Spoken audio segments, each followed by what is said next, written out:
ये ज्ञानी व्यक्ति का लक्षण है। ज्ञानी व्यक्ति का मतलब बहुत पढ़ा लिखा होना नहीं होता। किताबी कीड़े मैंने बहुत देखे अपने जीवन में, किताबों से बाहर ही नहीं निकलते।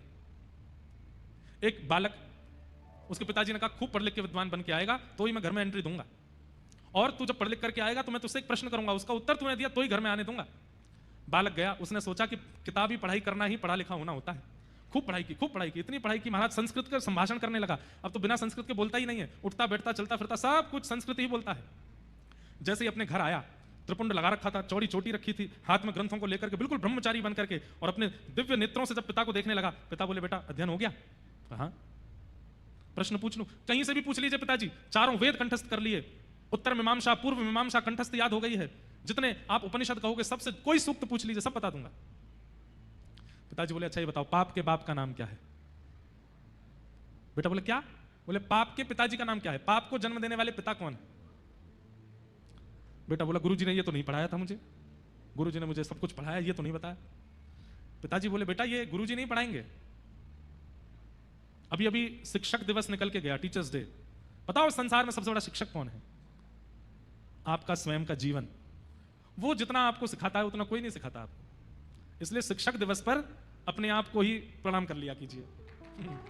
भैया सबसे पहले मैं तुझको ही प्रणाम करता हूं, तैने बहुत सिखाया मुझको, बहुत सिखाया। कैसे सिखाया? पहले मैं गिरा था तो नाक में लग गई थी, फिर तुमने बताया कि हाथ से अगर रोक लोगे तो बच जाओगे, तुमने सिखाया। पहले मैं चलता था तो कांटे पर पैर रखने पर चिल्लाता था, तब तुमने बताया कि भाई नुकीली वस्तुओं पर पैर नहीं रखा जाता।